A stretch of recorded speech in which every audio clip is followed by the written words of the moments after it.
પાંચમું ચેપ્ટર દ્રવ્યની અવસ્થા. આપણે પહેલા લેક્ચરમાં શીખ્યા કે દ્રવ્યની અવસ્થાઓ ઘન, પ્રવાહી ને વાયુ. તો એને અસર કરતા પરિબળો, એમાં પહેલું પરિબળ આંતર આણ્વીય આકર્ષણ બળ એટલે કે વાન્ડર વાલ્સ આકર્ષણ બળના 3 પ્રકાર શીખ્યા. વિસર્જન એટલે કે લંડન બળ, બીજા નંબરનું દ્વિધ્રુવ બળ, ત્રીજા નંબરમાં દ્વિધ્રુવ પ્રેરિત દ્વિધ્રુવ બળ. તો હજુ બીજું એનું એક પરિબળ જે છે જેને આપણે હાઇડ્રોજન બંધ કહીએ છીએ. હવે હાઇડ્રોજન બંધ તો આના પહેલાના ચેપ્ટરમાં આપણે ડિટેલમાં શીખી ગયા છે, પરંતુ થોડી ઉપર છલી નજર મારી લઈએ તો હાઇડ્રોજન બંધ આપ સૌ જાણો છો કે NOF સાથે જ્યારે હાઇડ્રોજન બંધ એટલે કે હાઇડ્રોજન પરમાણુ જોડાયેલો હોય ત્યારે વિદ્યુત ઋણતામાં સારો એવો તફાવત હોય છે. અને આ લોકોની વિદ્યુત ઋણતા આવર્ત કોષ્ટકમાં સૌથી વધારે હોય છે ત્યારે હાઇડ્રોજન બંધ ઉત્પન્ન થાય છે, જેને આપણે ડેશ, જેને આપણે આવી રીતે લખતા હતા ડેશ ડેશ કરી, રાઈટ. પણ ઘણી વખત Cl માઇનસ પણ હાઇડ્રોજન બંધની રચના કરે છે. એટલે કારણ કે એની વિદ્યુત ઋણતા તો n જેટલી છે ને, 3 છે. આવર્ત કોષ્ટકમાં તમે જોજો તો એની વિદ્યુત ઋણતા n જેટલી છે, એટલે NOF અને Cl આ બધા જ હાઇડ્રોજન બંધની રચના કરે છે. હાઇડ્રોજન બંધની જે ઉર્જા છે એ 10 થી શરૂ કરીને લગભગ 100 કિલો જૂલ મોલ ઇનવર્સ હોય છે. કારણ કે આ આંતર હાઇડ્રોજન, વાન્ડરવાલ્સ કરતા ઉર્જા વધારે. વાન્ડરવાલ્સની ઉર્જા 2 થી 10 ની આજુબાજુ હોય છે. વાન્ડરવાલ્સ અને હાઇડ્રોજન બંધ બંને આંતર આણ્વીય આકર્ષણ, અણુ વચ્ચે બંધ છે. આપ સૌ જાણો છો, બરોબર, ડિટેલમાં આપણે શીખ્યા હતા. તો એ આંતર આણ્વીય જે આકર્ષણ બળ છે એ 2 પ્રકારના હાઇડ્રોજન બંધ અને વાન્ડરવાલ્સ બંધ. હાઇડ્રોજન બંધની ઉર્જા 10 થી 100 કિલો, જેવો હાઇડ્રોજન F જોડ હોય તો ઘણી વધારે, O એના કરતા ઓછી અને એના કરતા ઓછી, એટલે 10 થી 100 કિલો જૂલ પ્રતિ મોલ ના ગાળાની અંદર એની ઉર્જા હોય છે. જ્યારે આંતર પરમાણ્વીય જે બંધ શીખ્યા ને એમાં તો 200 કરતા પણ વધારે કિલો જૂલ પ્રતિ મોલ બંધને તોડવા માટે એટલો પ્રબળ છે, એની સાપેક્ષે નિર્બળ છે. તો હાઇડ્રોજન બંધ શું કરશે? તો બહુ સીધી વસ્તુ છે, એ જે અણુ હશે આકર્ષણ કરશે. આપણે શીખ્યા હતા ને કે DNA છે, પછી એમિનો એસિડ છે,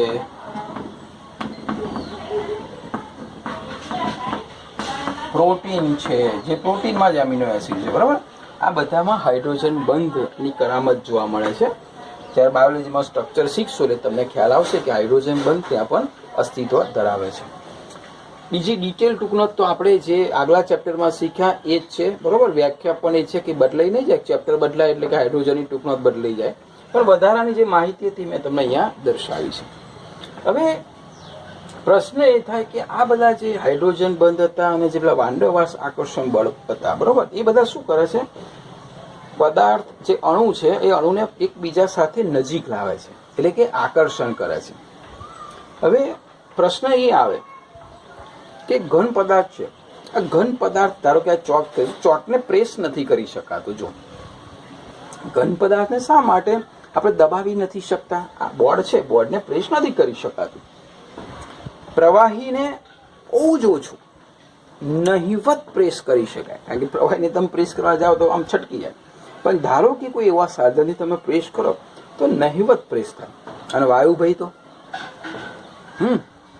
ગમે તેટલા પ્રેસ કરો, વાયુ દબાઈ જાય. તો ઘન ને પ્રવાહી વધારે કેમ દબાતા નથી વાયુની સાપેક્ષે? તો એનું કારણ શું છે? તો ઘનના કણો જે છે એ ઓલરેડી, ઘન અને પ્રવાહી બંનેની વાત કરીએ આપણે,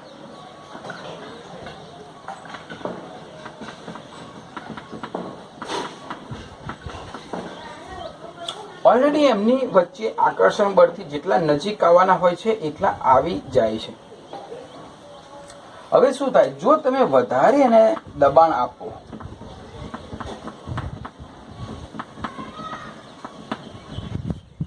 બે વસ્તુ થાય. એક, ઇલેક્ટ્રોન વાદળ નજીક આવે, પ્લસ 2 કેન્દ્રો નજીક આવે.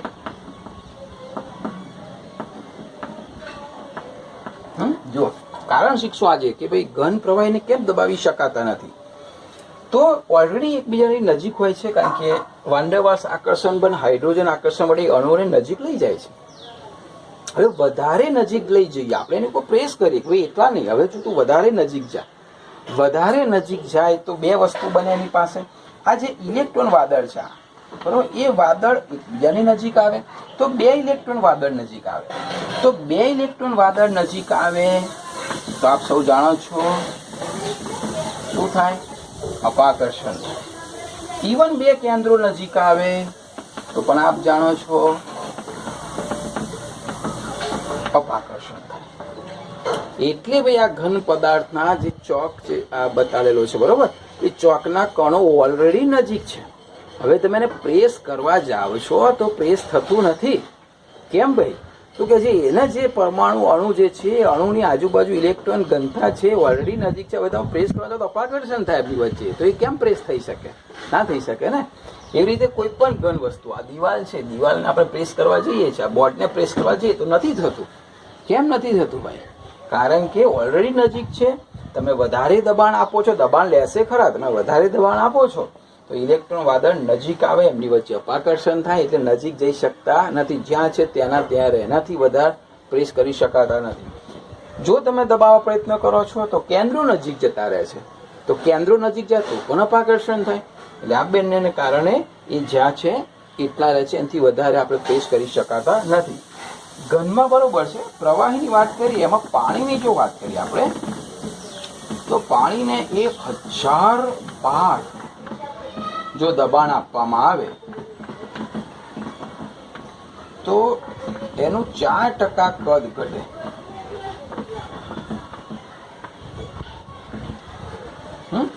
એટલે કે પાણીને આપણે જે અત્યારે ફરી રહ્યા છે ને આપણા ઉપર વાયુનું જે દબાણ છે ને કેટલું છે ખબર છે? 1 વાતાવરણ દબાણ, અથવા તો એને 1 બાર કહેવાય. તો એટલું શરીરમાંથી પણ એટલું દબાણ એટલે ઇક્વલ થઈ રહે છે, એટલે આપણને કોઈ પ્રશ્ન છે નહીં. આપ શું જાણો છો, આપણે બધા ઘણા બધા દબાણના સરસ પ્રશ્નો આપણે આ પાઠમાં શીખવાના છે. અત્યારે એની ચર્ચા નહીં કરું, જેમ આવશે એમ સમજાવીશ. હવે આપણે દબાણની વાત કરીએ તો ઘન ઉપર તો બિલકુલ દબાણ લાગુ પડતું જ નથી, ઓલરેડી નજીક છે. પ્રવાહીમાં થોડા કણો ઘનની સાપેક્ષે થોડુંક અંતર એમને હોય છે. એટલે કે તમે એને દબાણ આપો છો તો દબાય છે ખરા બરોબર, પણ કેટલું બધું દબાણ જોઈએ? પાણીને 1000 બાર, આપણા ઉપર 1 બાર દબાણ છે, એવું એના કરતાં 1000 ગણું દબાણ જો પાણીની સપાટી ઉપર આપવામાં આવે તો પાણીનું કદ સંકોચાય. દબાણ થાય તો કેટલું સંકોચાય? 4% કદ સંકોચાય. 1000 બાર દબાણ એટલે ઘણું બધું કહેવાય. કેટલા બધા હાથીઓનું દબાણ થવું, એટલું ટન એની પર દબાણ આપો તો એ કેટલું સંકોચાય? 4% સંકોચાય. એટલે કે 100 લીટર પાણી હોય અને 100 લીટર પાણીને 1000 બાર દબાણ ઉપર આપવામાં આવે તો એ 96 લીટર પાણી થઈ જાય. 4 લીટર પાણી શું થાય? પ્રેસ થાય. એટલે અંદર જે જગ્યા છે ને એટલે એનાથી આગળ નથી દબાવાતું. કેમ? કારણ કે એનાથી આગળ ઇલેક્ટ્રોન વાદળ બહુ જ નજીક આવી જાય છે અને 2 કેન્દ્રો પણ નજીક આવે છે, એટલે અપાકર્ષણ થાય છે. અને અપાકર્ષણ એટલું બધું હોય છે કે એની ઉપર દબાણની અસર થતી નથી. રાઈટ? તો આ જે છે હાઇડ્રોજન બંધ અને વાન ડેર વાલ્સ આકર્ષણ બળ જે એકબીજાની નજીક લઈ જાય છે, એટલે આકર્ષણ બળ કરાવે છે બરોબર, પણ એની લિમિટ હોય છે. ચલો, બીજો અગત્યનો જે પરિબળ છે, જે અવસ્થામાં ભાગ ભજવે છે, એ ઉષ્મીય ઉર્જા છે. હવે ઉષ્મીય ઉર્જા જે છે ને આ બધા આકર્ષણ કરે ને, તો ઉષ્મીય ઉર્જા અપાકર્ષણમાં ભાગ લે. અપાકર્ષણનો મતલબ દૂર લઈ જાય કણને. આ હાઇડ્રોજન બંધને બધા શું કરે? અણુઓને નજીક લઈ જાય. પણ ઉષ્મીય ઉર્જા કુદરતે બધાને બનાવેલી છે, દરેક અણુને, એ એને દૂર લઈ જાય. તો ઉષ્મીય ઉર્જા છે શું એ સમજી લઈએ. આ 2 બાબત સમજો, આના પછી આપણે એક અગત્યનું પોઈન્ટ ચર્ચા કરવા જઈ રહ્યા છે કે ભાઈ કોઈ પણ પદાર્થની ઉષ્મીય ઉર્જા એટલે શું? તો કે છે જે પરમાણુ કે અણુનો જે પદાર્થ બન્યો હોય, કારણ કે આ પદાર્થ બી કોનો બનેલો છે? પરમાણુ કે અણુઓનો, એની ગતિમાંથી મળે. એટલે કે તમે પ્રવાહી જોયું હશે બરોબર, તો કદી પ્રવાહીના અણુ શાંત નથી રહેતા. હા, ઘનના એકબીજા સાથે સ્ફટિકમય રીતે અથવા જકડાઈ રહેલા હોય છે, એટલે ઘનના અણુ એ સ્થિર હોય છે, પણ પ્રવાહી વાયુમાં તો ખટપટ્યા. હા, શાંતિથી બેસનારા નહીં. તમે કદાચ કોઈ ધોરણમાં એવો પ્રયોગ જોયો હશે કે ખરેખર પાણી આમ સ્થિર હોય, 2-5 કલાક સુધી રવા દીધું હોય ગ્લાસમાં, તો એ સ્થિર નથી અણુ?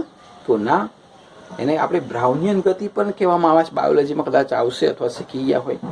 અમે પ્રાથમિક શાળામાં હતા ત્યારે સાહેબ એવો પ્રયોગ કરાવતા હતા કે ભાઈ પાણીના ગ્લાસને થોડીક વાર સ્થિર રહેવા દે, પછી ખરેખર એના અણુઓ ગતિ કરે છે કે નહીં એ જોવા કેવી રીતે ખબર પડે? એમને તો આપણને કહે નહીં કે હાય હેલો જો હું કૂદી રહ્યો છું, દોડી રહ્યો છું, હું પકંદાઓ રમી રહ્યા છે, એવું તો કોઈ શક્ય નથી. તો અમને શું કરે કે જાસૂદ છે ને એની ઉપરની પરાગરજ હોય યલો કલરની, જાસૂદના ફૂલ જોયા હોય એની ઉપર બહુ એકદમ નાની જે છે ને હળદર જેવી પરાગરજ કહેવાય એને, એ પરાગરજને લાવે અને એ ગ્લાસ છે ને એની ઉપર આમ આમ ખખડાવીને પરાગરજો આમ નાખે 5-7, પછી અમને બતાવે કે ચલો જુઓ જોઈએ.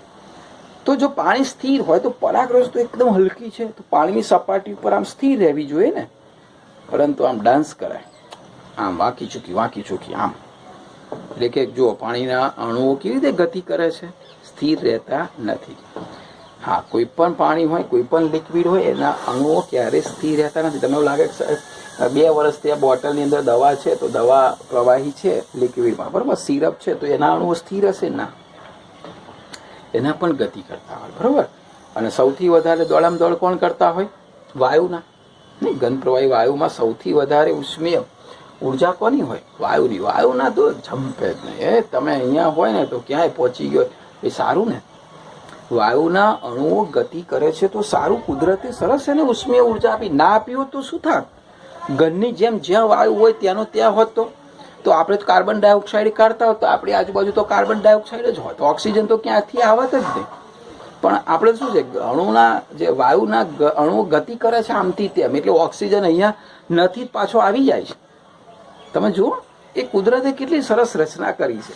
પ્રવાહીમાં એની ઉષ્મીય ઉર્જા માપની રાખી, એને ખ્યાલ છે કે મારા બાળકો જે છે, મનુષ્યો, પ્રાણીઓ, પશુ પક્ષીઓ, આ બધાને લિક્વિડની ક્યાંક જરૂર પડશે, એટલે એની ઉષ્મીય ગતિ ઉર્જા એ પ્રમાણે રાખી છે. એટલે તો એ જીવજંતુઓને એ બધા પાણીમાં જીવી શકે છે, કારણ કે એ ગતિશીલ છે. ઘરની અંદર નથી જીવી શકતા, બરોબર, કારણ કે ઘરના અણુઓ ગતિશીલ નથી, એને તરવાનું છે ને બધા જીવજંતુઓને પાણીમાં. એટલે તો એને પ્રવાહીને કેવી રીતે થોડીક ઉષ્મીય ઉર્જા આપી, એમાં વધારે નથી આપી. વધારે આપી હોય તો પાણી પણ હવાની જેમ જ્યાં ત્યાં ફરતું હોત.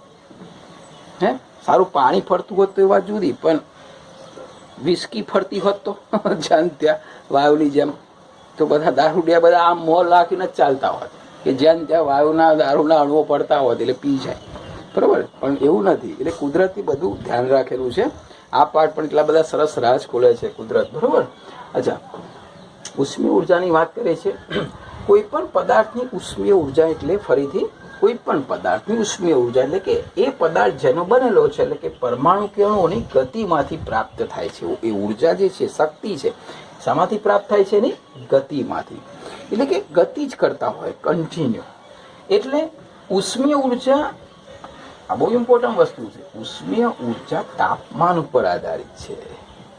એ પણ તમે સમજો છો કે ભાઈ આ ઉષ્મીય ઉર્જા એટલે ગતિ છે ને, ગતિમાંથી મળે છે. તો ઉષ્મીય ઉર્જા જેટલી ગતિ વધારે એટલી ઉષ્મીય ઉર્જા વધારે. અચ્છા, તો ઉષ્મીય ઉર્જા એટલી વધારે, તો એ જે ઉષ્મીય ઉર્જા છે એને જો ગતિ વધારો તો ઉષ્મીય ઉર્જા વધે, તો તાપમાન વધારો તો ગતિ વધે, ગતિ વધે તો ઉષ્મીય ઉર્જા વધે. કેવી રીતે? મેં કહું, પાણી સ્થિર છે એક તપેલીમાં, ચા મૂકવા માટે અથવા તો ગરમ કરવા માટે ગેસ ઉપર મૂકેલું છે. શરૂઆતમાં જોશો પાણી એકદમ સરળ સ્થિર લાગશે, પણ જેવા અણુઓને તાપમાન મળે છે, તાપમાન વધે છે, એટલે નીચેથી અણુઓ કૂદવાના શરૂ થાય. ધીમે ધીમે ધીમે એક સમય એવો આવશે કે દોડ અણુઓ કરી મૂકશે તપેલીમાં. ભાઈ કેમ? તો કે એને તાપમાન મળ્યું. તાપમાન મળ્યું એટલે શું થયું ભાઈ? એને ગતિ, ઉષ્મીય ઉર્જા મળી. એને ઉષ્મીય ઉર્જા મળી એટલે ગતિ, ખૂબ ગતિ. કારણ કે ગતિ એ જ ઉષ્મીય ઉર્જા છે. આ ગતિ જે છે ને એમાંથી તો એને ઉષ્મીય ઉર્જા મળે છે. બહુ મારફાળ ગતિ થઈ જાય છે. એટલા માટે તાપમાન ઉપર આધારિત છે કોણ? ઉષ્મીય ઉર્જા. હવે ભાઈ આ ઉષ્મીય ઉર્જા છે કણોની સરેરાશ ગતિ ઉર્જાનું માપ છે. એને કેવી રીતે આપણે ડેફિનેશન આપી શકીએ? તો કે જે કણો છે એમાં બધાની કઈ ગતિ સરખી નથી. કોઈ કણની ફાસ્ટ છે, એ પણ આપણે આ ચેપ્ટરમાં સરસ શીખવાના છે. કોઈ કણ ધીમી ગતિથી ચાલી રહ્યો છે, કોઈ કણ મધ્યમ ગતિથી ચાલી રહ્યો છે. તો એ બધા જ કણોની સરેરાશ ગતિ ઉર્જા છે એનું માપ એટલે કે એની ઉષ્મીય ઉર્જા. આ ગતિ ઉર્જા શું કરે છે? કણોની હેરફેર માટે જવાબદાર છે. હે, કણો આજે જો ઉષ્મીય ઉર્જા ના હોય તો આ કણો બધા વાયુના શું કરે? ઠપ દઈને બેસી જાય. પાણી ગતિ ના કરે, બેસી જાય, સ્થિર થઈ જાય. પણ એવું નથી, ગતિ કરે છે આ લોકો. કેમ ગતિ કરે છે? તો કે ભાઈ આ હેરફેર માટે જવાબદાર કોણ? એની ગતિ ઉર્જા. એની પાસે જે ગતિ ઉર્જા છે એ તો એની જવાબદાર છે, જેને આપણે ઉષ્મીય ઉર્જા કહીએ છીએ. હવે આ ઉષ્મીય ઉર્જા એ ગતિ ઉર્જાનું માપ છે, એ આપણે સમજ્યા, બરોબર? સરેરાશ ગતિ ઉર્જા. ગતિ ઉર્જા કેમ છે? તો કે કણોની હેરફેર માટે જવાબદારી છે. ગતિ કરે છે એટલે તો હેરફેર થાય છે કણોની. મેં તમને કહ્યું ને કે ભાઈ ઓક્સિજનની હેરફેર થાય છે એટલે તો આપણે આસાનીથી શ્વાસ લઈ શકીએ છીએ ઓક્સિજન. તો આ જે હેરફેર થાય ને ભાઈ, એને કહેવાય થર્મલ ગતિ. હવે એકદમ નાના બાળક જેવી વ્યાખ્યા આવી. હેરફેર થાય એટલે ભાઈ એક કણ વાયુનો અહીંથી અહીં જાય તો આમ જાય, ત્યાંથી પેલો બીજો અહીંયા આવે, ત્રીજો આમ જાય, ચોથો અહીં આવે.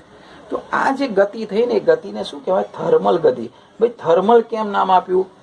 તાપમાન ઉપર આધારિત છે. તાપમાન વધે, ગતિ વધે. તાપમાન ધીમું થાય, ગતિ ધીમી થાય. એ કોના ઉપર આધારિત છે? તાપમાન ઉપર આધારિત છે. અને બીજું, કુદરતી એ પણ જોરદાર વાત કરી કે તાપમાન જેટલું હોય એમાં ગતિ ઉર્જા જે આ છે ને, સરેરાશ ગતિ ઉર્જા એ બદલાય નહીં. એ જે તે તાપમાને જેટલી હોય ને એટલી જ થાય. એ આપણે ડિટેલમાં સરસ એક ટૂંકનો આવશે, એમાં જોઈશું. અત્યારે ખાલી આપણે આટલું યાદ રાખીએ કે ભાઈ ઉષ્મીય ઉર્જા શું છે? તો કે કોઈ પણ પદાર્થની ઉષ્મીય ઉર્જા શામાંથી મળે છે? પરમાણુ કે અણુઓની ગતિમાંથી મળે છે. અચ્છા, ઉષ્મીય ઉર્જા કોના ઉપર આધાર રાખે? તાપમાન ઉપર આધાર રાખે.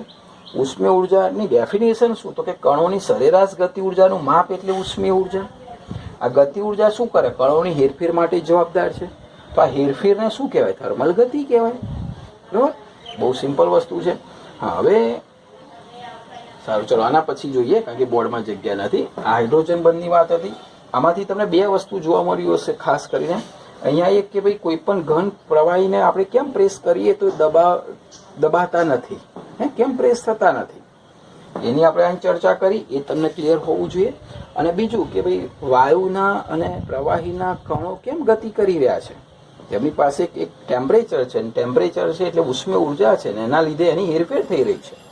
બરાબર? અને એને શું કહેવાય? ઉષ્મીય ઉર્જા. ઓકે,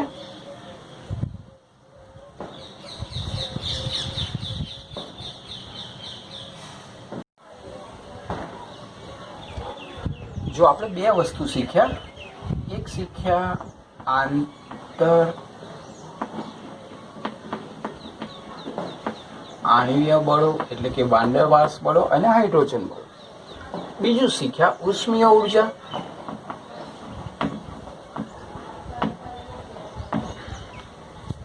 જનરલી તમે જો તો આંતર આણ્વીય બળો છે ને, એ અણુઓને અથવા કણો જે છે એને એકબીજાની નજીક લઈ જવા પ્રયત્ન કરે.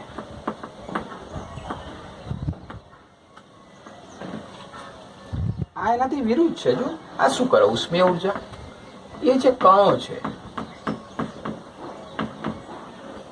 દૂર લઈ જવા પ્રયત્ન કરે. અને આ બંનેનું સમન્વય થાય, એટલે આ બંનેનું સમતોલન થાય. એ જે તે પદાર્થની અવસ્થા નક્કી કરે.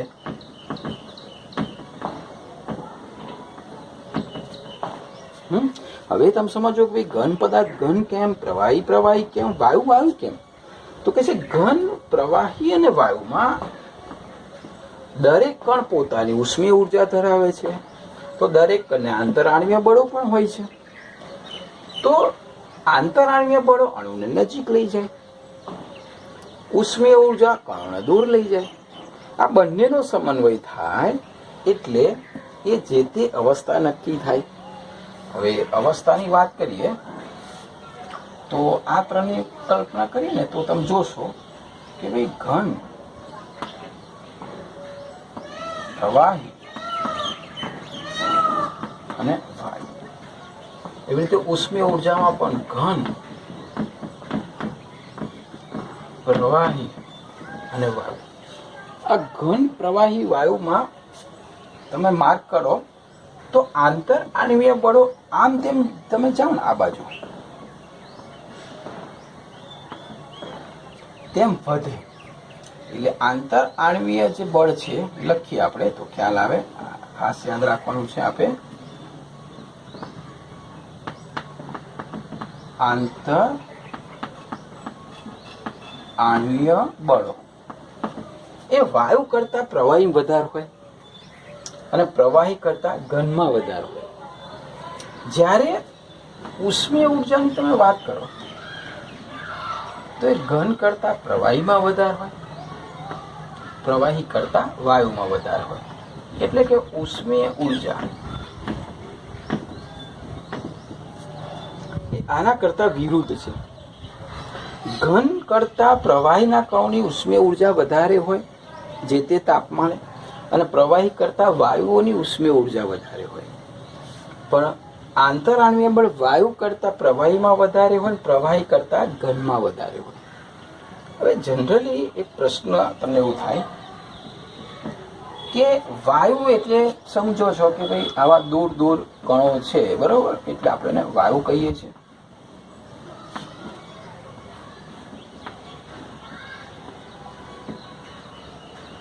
પ્રવાહીમાં થોડાક નજીક આવે છે, થોડાક ઘનમાં તો આપ જાણો છો કે એકદમ નજીક હોય છે.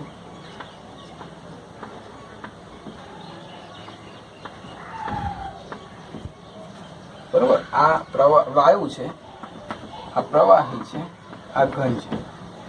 હવે તમને એવો પ્રશ્ન થાય કે સાહેબ પ્રવાહી વાયુમાંથી પ્રવાહી શક્ય બને બનાવવાનું અને પ્રવાહીમાંથી ઘન બને? તો કે હા બને. શું કરવા?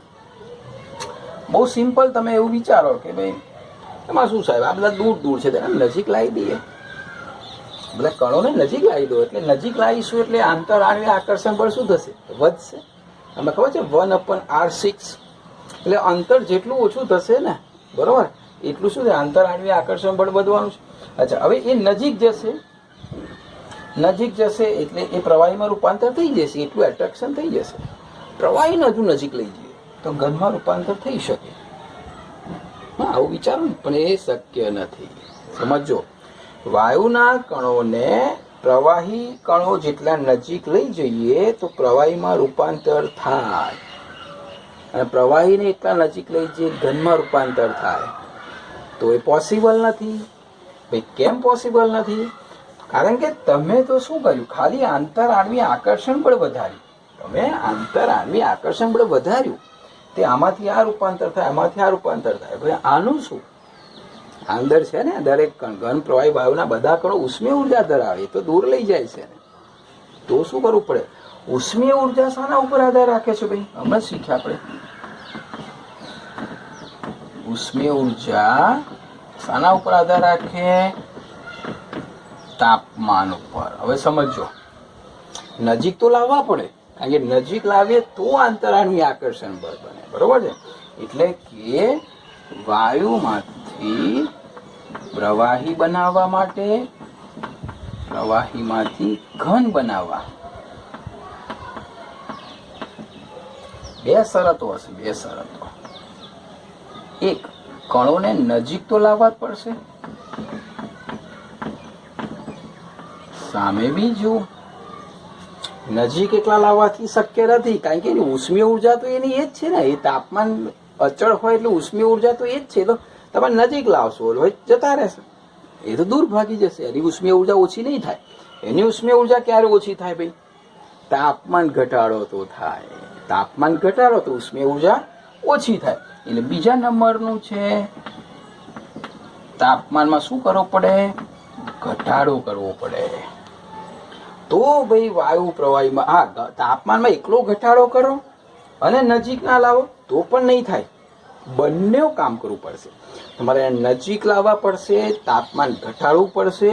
તાપમાન ઘટાડશો એટલે અહીંયા ઉષ્મીય ઉર્જા જોવા આપ જોવો છો ને કે ઉષ્મીય ઉર્જા ઘન કરતા પ્રવાહીની વધારે, પ્રવાહી કરતા વાયુમાં વધારે. તો તમારે વાયુમાંથી અને પ્રવાહીમાં લાવવું હોય તો ઉષ્મીય ઉર્જામાં ઘટાડો કરવો પડે, એટલે પાછા વાયુમાં જતા રહે, બરોબર? એટલે કે ઉષ્મીય ઉર્જામાં ઘટાડો કરીશું, હજુ વધારે ઘટાડો કરીશું તો ઘન બનશે. એટલે એનો મતલબ એવો થયો કે પાણીને મારે બરફમાં બનાવવું હોય, અથવા તો વરાળ જે છે પાણીની વરાળ, એને મારે પાણીમાં રૂપાંતર કરવું હોય તો બધાનું ભેગી કરી દો તો પાણીમાં રૂપાંતર નહીં થાય. ભેગી તો કરવી જ પડશે, નજીક લાવવા પડશે કણોને, પણ નજીક લાવીને પાછું તાપમાન ઘટાડવું પડશે. જો તાપમાન નહીં ઘટાડવું તો પાણીમાં રૂપાંતર નહીં થાય. બરોબર? તો આ બે અગત્યના પરિબળો છે. એટલે કે કોઈ પણ વાયુનું પ્રવાહીકરણ કરવું હોય કે પ્રવાહીનું ઘનમાં રૂપાંતર કરવું હોય ત્યારે શું કરે છે? તાપમાનમાં ઘટાડ. એટલે તો ભાઈ ફ્રીજમાં શું કામ ચાલે છે? ફ્રીજના પાણીના અણુઓ જે છે, બરોબર, ઓલરેડી નજીક છે જ, નજીક છે, પણ બરફ બનતા નથી. તમે એને પાણીને આમ દબાવો, લાવો ભાઈ બરફ બનાવી દો, તો નથી બનવાનો. એના માટે તમારે ફ્રીઝરમાં મૂકવું પડશે. એની જે ઉષ્મીય ઉર્જા છે કણોની શું કરવી પડશે? ઘટાડવી પડશે. અને એ ઘટી જાય છે એટલે તો ઘન બની જાય છે ને ભાઈ. ઘનમાં નહીવત હોય છે ઉષ્મીય ઉર્જા, એટલે ઘન બની જાય છે. હવે તમે જેવું તાપમાન એને બહાર રાખશો બરફને, તરત પીગળવા માંડશે. કેમ? ઉષ્મીય ઉર્જા, તાપમાન વધ્યું ને, તાપમાન વધ્યું એટલે શું થયું? ઉષ્મીય ઉર્જા વધી. ઉષ્મીય ઉર્જા વધી એટલે બરફના કણો ફટફટ એકબીજાને આકર્ષણ બળ ઓછું કરીને પાછી ઉષ્મીય ઉર્જામાં આવી જશે. બહાર મૂકી રાખો સૂર્યના તાપમાં તો ફરી પાછું તાપમાન વધ્યું, ફરી એમાંથી નીકળશે. બરાબર? એ બધું બહુ સરસ ડિટેલમાં આપણે આ ચેપ્ટરમાં શીખવાના છે. તો ફરીથી એક મુદ્દો આમાં આપણે એવો યાદ રાખીશું. પહેલાં તો આ યાદ રાખીશું કે આંતરાણવીય આકર્ષણ બળો ક્યાં વધે છે, ઉષ્મીય ઉર્જા ક્યાં એકબીજાની વિરુદ્ધ છે. આ શું કરે છે? નજીક લઈ જાય છે. આ શું કરે છે? દૂર લઈ જાય છે. આ બંનેના સમન્વયથી તો અવસ્થાઓ નક્કી થાય છે ને. તો આ અવસ્થાઓ લખેલી છે. હવે વાયુમાંથી પ્રવાહીમાંથી ઘન બનાવવા, આ બેમાંથી કોઈ એક પરિબળ નહીં ચાલે. ખાલી તાપમાન ઘટાડો તો પણ નહીં ચાલે, ખાલી નજીક લઈ જાઓ તો પણ નહીં ચાલે. નજીક પણ લાવવા પડશે ને તાપમાન ઘટાડવું પડશે. તો વાયુનું પ્રવાહીમાં રૂપાંતર થાય, પ્રવાહીનું ઘનમાં રૂપાંતર થાય.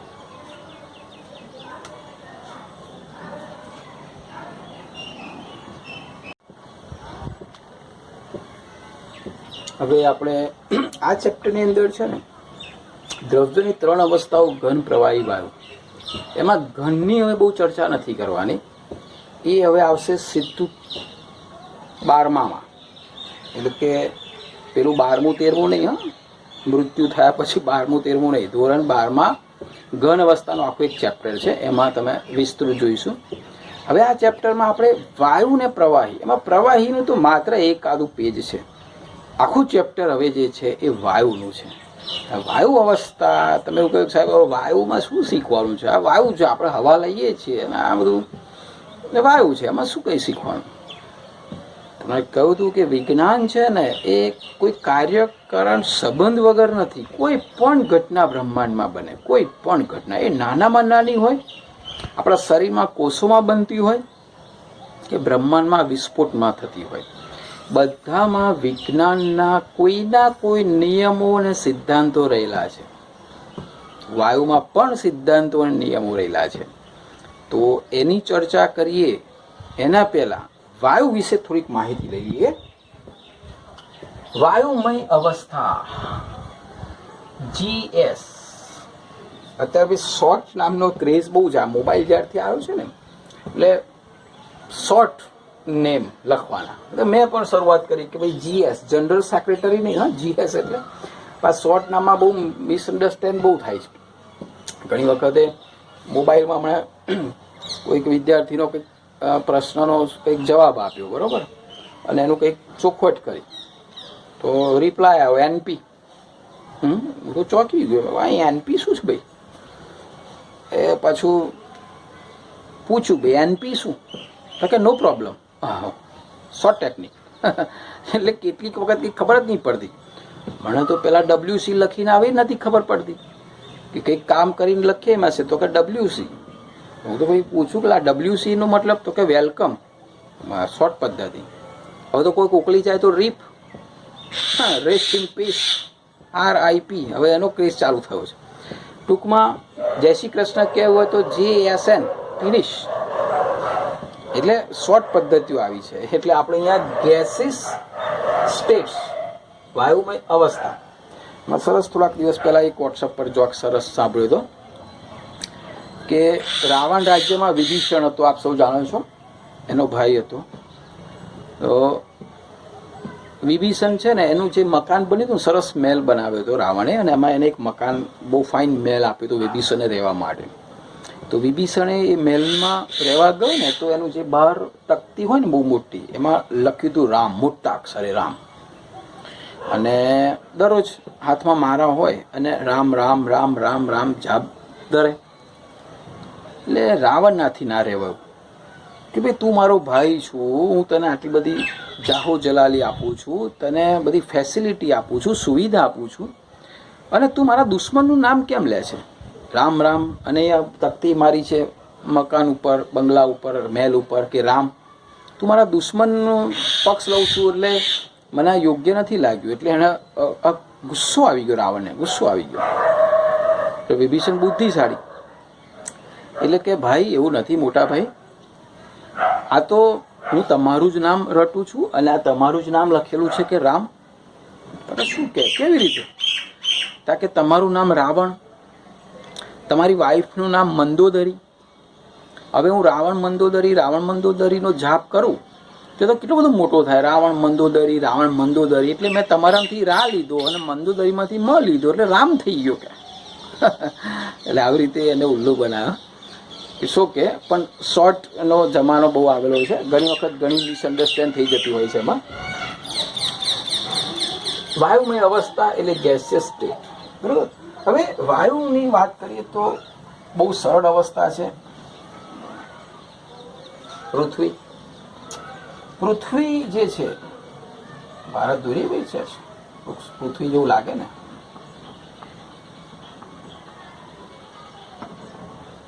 હવે આ પૃથ્વી અને આપણે શું, આપણે પૃથ્વી ઉપર રહીએ છીએ, આપણે બધા છે ને એક મહાસાગરમાં ડૂબેલા છીએ. પ્રેમનો મહાસાગર નહીં, ઘણી વખત કે ડૂબી ગયા એટલે કે પ્રેમમાં ડૂબી ગયા. એટલે પ્રેમ કે ઓછું તળાવ કે સરોવર છે ડૂબી જવાનું છે. આપણે બધા છે ને વાયુના મહાસાગરમાં છીએ. પૃથ્વીની આજુબાજુ એક બહુ મોટો મહાસાગર છે. કયો મહાસાગર? વાયુ. અને આપણે વાયુના મહાસાગરની અંદર આપણે બધા છીએ. તો વાયુનું સ્તર તો ઘણા કિલોમીટર સુધી છે, પણ પૃથ્વીના જે ગુરુત્વાકર્ષણ હેઠળ જે નજીકનો વિસ્તાર છે, એટલે પૃથ્વીની જે સપાટી છે ત્યાંથી ઉપરનો વિસ્તાર, તો આ જે ઉપરનો વિસ્તાર છે પૃથ્વીની સપાટી ઉપર, એ વિસ્તાર આપણે શીખ્યા છે ને, ટ્રોપોસ્ફિયર, સ્ટ્રેટોસ્ફિયર, બરોબર. તો સ્ટ્રેટોસ્ફિયર, ટ્રોપોસ્ફિયર એવી રીતે અલગ અલગ વિસ્તારો આવેલા છે. તો એ જે પૃથ્વીની નજીકનો ભાગ જે છે કે જે ગુરુત્વાકર્ષણ હેઠળ વાયુઓ સૌથી વધારે ઘનતાવાળા છે, બરાબર. એ વાયુમાં આપ જાણો છો નાઇટ્રોજન છે, ઓક્સિજન છે, બરાબર. હાઇડ્રોજન, હિલિયમ નથી, એ બધા ઉપર હોય છે. પછી CO2 વાયુ છે, પાણીની બાષ્પ પણ છે. આ બધા વાયુઓનો મહાસાગર છે, જેમાં આપણે બધા જીવન પર્યંત એમાં રહીએ છીએ. એ ના હોય તો કોઈ જીવી જ ના શકે, રાઈટ. તો આ બધા વાયુનું એક મેઇન કારણ છે કે હાનિકારક કિરણો આવે ને તો આ વાયુનું સ્તર આપણે ત્યાં અંદર સુધી આવવા દેતું નથી. તો આ બધા જે છે એ ઘણા બધા વાયુ છે, એમાં મેઇન વાયુ આ છે. તો આ બધા આપણે જીવન જીવવા માટે, પ્રાણી, પક્ષીઓ, આપણે બધા એ વાયુમાં મહાસાગરમાં છીએ. તો આ જે વાયુ છે એની કેટલીક બાબતો અહીંયા લખેલી છે કે ભાઈ સૌથી સરળ અવસ્થા, એટલે 3 અવસ્થા આપણે મેઇન જોઈએ, ઘન, પ્રવાહી, વાયુ. એમાં સૌથી સરળ અવસ્થા કઈ છે? વાયુ અવસ્થા છે. હવે આ બધા તો અણુના સંયોજનો છે, પણ આવર્ત કોષ્ટકની અંદર વાત કરીને જો 114 તત્વોને લઈને ચાલીએ અથવા તો 92 તત્વોને લઈને ચાલીએ તો માત્ર આટલા મોટા આવર્ત કોષ્ટકમાં આટલા બધા તત્વોમાં માત્ર 11 ખેલાડી વાયુ સ્વરૂપમાં છે, માત્ર 11 ખેલાડી. બાકી બધા પ્રવાહી અને ઘન સ્વરૂપમાં છે. HNOFCl યાદ રહેવા છે. Hydrogen, nitrogen, oxygen, fluorine, chlorine. અને આ તો આખી સિરીઝ ગેંગ એક જ સમૂહની. કયો સમૂહ? 18મો સમૂહ. યાદ છે ને? હિલિયમ, નિયોન, આર્ગોન, ક્રિપ્ટોન, ઝેડન ને રેડન. આ બધા થઈને 1 2 3 4 5 6 7 8 9 10 11 ખેલાડીઓ તત્વો વાયુ રૂપમાં છે આવર્ત કોષ્ટકમાં. હા, MCQ પૂછાતી, યાદ રાખીશું આપણે. હવે આ બધા વાયુના જે મેઇન નિયમો છે કે આ બધા વાયુ આડેધડ કામ નથી કરતા ભાઈ, એના ચોક્કસ નિયમો છે. એ નિયમો અલગ અલગ વૈજ્ઞાનિકે શોધ્યા છે અને એના ઉપરથી ઘણું રિસર્ચ થયું છે. અને વાયુમાં તો હવે લોકોને એને ફ્યુઅલ તરીકે પણ હવે એપ્લાય કરવા જઈ રહ્યા છે. આપણે ડિટેલમાં જ્યારે આવશે ત્યારે શીખીશું ઉદાહરણ સાથે. પરંતુ વાયુ ભાઈ જે શીખીએ છે એના કેટલાક ચોક્કસ ગુણધર્મ છે અને આ જે ગુણધર્મ છે 5 પ્રકારના, બરોબર, એ ગુણધર્મ આપણે અત્યારે જોઈએ. ખૂબ જ સંકોચનીય, ઘન પ્રવાહી અને વાયુમાં વાયુ જે છે ખૂબ જ સંકોચનીય, એટલે કે તમે એની ઉપર ગમે તેટલું દબાણ આપી શકો અને પ્રેસ થઈ શકે, દબાઈ શકે. ઘન પ્રવાહી નથી, આપણે શીખ્યા. તો વાયુ ખૂબ જ સંકોચનીય છે, બરોબર. એની ઉપર પ્રેશરેબલ છે, એટલે પ્રેસ કરી શકાય છે, દબાણ આપી શકાય છે અને દબાઈ પણ શકે છે. બધી જ દિશામાં સરખું દબાણ, આ એનો બહુ સરસ ગુણધર્મ છે. ધારો કે તમે કોઈ પાત્રમાં પ્રવાહી રેડો કે ઘન રેડો તો કોઈ એક જગ્યાએ દબાણ લાગુ પડે. જ્યાં ઘન હોય ને ત્યાં દબાણ લાગુ પડે, આજુબાજુ નહીં, બીજી બધી દિવાલોમાં નહીં. અહીંયા શું થાય છે કે વાયુને કોઈ પણ પાત્રમાં ભરો, ધારો કે એક બરણીમાં ભરો, એક બોક્સમાં ભરો, તો બધી જ, અથવા રૂમની અંદર હોય તો ઉપર નીચે આજુબાજુ ખૂણામાં બધે જ એક સરખું દબાણ લાગુ પડે. એની ખાસ વિશેષતા છે, એટલે કે બધી જ દિશામાં એક સરખું દબાણ લાગુ પડે. તમે ફુગ્ગો ફૂલાવો ને, ફુગ્ગો, તો ફુગ્ગાની અંદર દરેક સપાટી ઉપર એક સરખું દબાણ હોય. એવું નહીં કે એક બાજુ વધારે દબાણ હોય, એક બાજુ ઓછું હોય. ઘણી ઓછી ઘનતા, ઘન પ્રવાહીની સાપેક્ષે વાયુની ઘનતા બહુ જ ઓછી હોય છે, બરાબર. ઘનતા આપણે શીખી ગયા છે પહેલા ચેપ્ટરમાં. કદ આકારના ઠેકાણા નથી. અહીંયા કદ અને આકાર નિશ્ચિત નથી ભાઈ કોઈ વાયુનો. એને તો જે પાત્રમાં અને જે આકારમાં ઠાલવો એ પાત્રમાં એ પ્રમાણેનો આકાર એ ગ્રહણ કરે. જ્યારે ઘન પ્રવાહીમાં એવું નથી, એનો પોતાનો આકાર છે એ જાળવી રાખે છે. જ્યારે અહીંયા કદ અને આકાર નિશ્ચિત છે નહીં, બરોબર, પાત્ર પ્રમાણે બદલાય. જો વાયુની બહુ સરસ ગુણધર્મ છે ભાઈ, એને જેવા સાથે તેવા, જેવું પાત્રની અંદર ઠાલવો એના પ્રમાણ બની જાય. એટલે કેમ ચાલશે, ફાવશે, ગમશે, જીવનમાં આગળ આવશે. એવી રીતે એને જ્યાં, ધારો ઘણી વખત કેવું હોય છે, ઘણાને બધી જાત જાતની કુટીવો હોય કે ભાઈ મારે ધારો કે ઉદાહરણ આપે, ભાઈ જમતી વખતે મને આ શાક ના જ ભાવે, હું તો આ દૂધ ના હોય તો હું ખાઉં જ નહીં, મારે તો ચા જોઈએ જ, મારે સૂવા માટે તો બેડ હોય તો જ ચાલે, નીચે હું ના સૂઈ જાઉં, બરાબર, મારે તો નાહવા માટે ગરમ પાણી જોઈએ જ, ઠંડુ હોય તો ના નો. ઘણાને આવી જાત જાતની ટેવો હોય. ટેવો નહીં કહેવાય, કુટીઓ કહેવાય. પછી ધારો કે એને કોઈ વિદેશમાં જવાનું થાય અથવા કોઈ એવી જગ્યાએ જવાનું થાય તો ના ખાય, કેમ કે દૂધ વગર કે હું ખાવું નહીં, નીચે સૂવાનું હોય તો કે હું સૂવું નહીં. બધા ઘર સાર સૂતા હોય ને એ ભાઈ પાછા એ કરતા હોય, બરાબર. તો ઘણી વખત શું થાય, ગરમ પાણી હોય તો જ નાય, ઠંડા પાણીથી ના નાય. કોઈ જગ્યા એવી કે ભાઈ ત્યાં ગરમ પાણી નથી તો નહીં નાય. તો આ કેવું છે કે દુઃખી થશે. વાયુનો સ્વભાવ કેટલો સરસ. તમે જે પાત્રની અંદર ત્રિકોણ હોય, ચોરસ હોય, લંબચોરસ હોય, ગોળ હોય કે અનિયમિત આકાર હોય એમાં નાખો એટલે એના જેવું થઈ જાય. એટલે આપણો પણ સ્વભાવ એવો હોવો જોઈએ કે જે પાત્રમાં, જે ઘરમાં, જે સ્થાન ઉપર જઈએ આપણે નાખીએ એટલે એના જેવું બની જવાનું. આપણા ઘેર આવે તો આપણા જેવું બની જવાનું, તો સુખી રહેશો, બરાબર. ઓકે. એટલે કદ આકાર એના નિશ્ચિત હોતા નથી. આ બહુ સરસ છે. એક સરખી રીતે, ધારો કે આ પણ બહુ ગુણધર્મ બહુ સારો છે. 2 કે 3 વાયુને આપણે ભેગા કર્યા. ધારો કે એક રૂમની અંદર અથવા એક પાત્રની અંદર નાઇટ્રોજન લીધો, હાઇડ્રોજન લીધો, હિલિયમ લીધો, આર્ગોન લીધો, તો એને તમે કશું કરવાની જરૂર નથી. તમે ખાલી અંદર છોડ દીધા ને, પછી એની જાતે સરખા પ્રમાણમાં સહેજ પણ ભેદભાવ કર્યા વગર આખા પાત્રમાં જ્યાંથી તમે એને લો ને તો સરખા પ્રમાણમાં જ મળે. એટલે કે સરખા પ્રમાણમાં સંપૂર્ણ મિશ્ર થઈ જાય એકબીજામાં, એવા ઓતપ્રોત થઈ જાય. આપણને કે ભાઈ આ સ્કૂલમાંથી આ સ્કૂલમાં, તમે કેટલા બીજી સ્કૂલમાંથી વિઝનમાં આવ્યા હશે તો ઘણા ખચકાટલા હશે કે ભાઈ મારા મિત્ર બનશે કે નહીં, મારી જોડે બોલશે કે નહીં, મને આ ક્લાસમાં બેસાડ્યો, આ જગ્યાએ બેસાડ્યો તો ફાવશે કે નહીં. આવા ગુણધર્મ કોના હોય? ઘન પ્રવાહીના. એ સરખી રીતે મિશ્ર નહીં થાય, એને કરાવવા પડે. ધારો કે તમે કોઈ ફ્રૂટ ઉપર નાખવા કે કશામાં નાખવા મીઠું મરચું ભેગું કરતા હોય, બરાબર, અથવા તો મુખવાસ 2-3 ભેગા કરવાના હોય કે ભાઈ વલિયારી લાવ્યા છો અને કંઈક ગળું કંઈક લાવ્યા છો અને સોપારી લાવ્યા છો, ધાણાદાર લાવ્યા છો, તો એ ઘન પદાર્થને મિક્સ કરવા તમારે કૃત્રિમ રીતે, યાંત્રિક રીતે કામ કરવું પડશે. એની જાતે નાખશો ચલો ભેગા થઈ જાવ તો નહીં ભેગા થાય ને.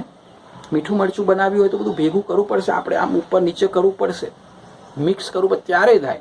વાયુમાં એવું કોઈ કરવાની જરૂર નથી, તમારે છોડી દેવાના અને જાતે ઓતપ્રોત એટલા મિશ્ર થઈ જશે કે બધી જગ્યાએનું સરખું પ્રમાણ હશે, સંપૂર્ણ મિશ્ર થઈ જાય. એવું નહીં કે નાઇટ્રોજન એક બાજુ રહે હિલિયમ એક બાજુ, બધા સંપૂર્ણ રીતે એકબીજામાં ઓતપ્રોત થઈ જાય. એટલે આપણે પણ કોઈ મિત્ર અલગ ગ્રુપમાં ગયા, બરોબર, કારણ કે એક જ જગ્યાએ ક્યારેય જીવન સ્થાયી છે નહીં, કોઈની કોઈ જગ્યાએ ફરવાનું રહે તો આપણે જ્યાં જઈએ ત્યાં ઓતપ્રોત થઈ જાય, સંપૂર્ણ મિશ્રણ થઈ જાય એમની જોડે, જેવી જાતિ જેવી જ્ઞાતિ જેવા મિત્રો. હા, એવું નહીં કે ભાઈ હું મને એને યાંત્રિક રીતે કેવું પડે કે ના ભાઈ એને બેસાડ એની જોડે બોલે, એવું નહીં, આપણે હળી મળી જઈએ. એટલે આ વાયુના ગુણધર્મ આપણને શીખવાડે છે કે ભાઈ મને ફોલો કરો તો હું કેટલો સરળ નિશ્ચિંત છું, એકદમ સરળ અવસ્થા, કોઈ આર્ટિફિશિયલ કે કોઈ એવું કૃત્રિમ નહીં, એકદમ સિમ્પલ અવસ્થા. બરોબર. ચલો 5-5માં પહેલો મુદ્દો સંકોચનીય, પછી દબાણ બધી બાજુ સરખું, ઘનતા ઓછી અને કદ અને આકાર એના નિશ્ચિત નથી અને સંપૂર્ણ રીતે મિશ્ર થાય છે. 2 માર્ક્સમાં ટૂંકમાં પૂછાય વાયુના ગુણધર્મ જણાવો. આના પછી હવે આ ટોપિક પછી આપણો પાઠ હવે શરૂ થાય છે. આ બધી પ્રસ્તાવના હતી, થોડુંક સમજાવ્યું તમને કે ભાઈ આ વાયુ શું છે. હવેથી પ્રોપરલી ટૂંકનોંધ, MCQ, પ્રશ્ન, થિયરીમાં જે લખવાનું છે બધું હવે શરૂ થાય છે. તો આ બહુ સિમ્પલ હતું, વાયુમય અવસ્થા. હવે એના આપણે નિયમો જોઈશું, બરાબર, નેક્સ્ટ પીરિયડમાં.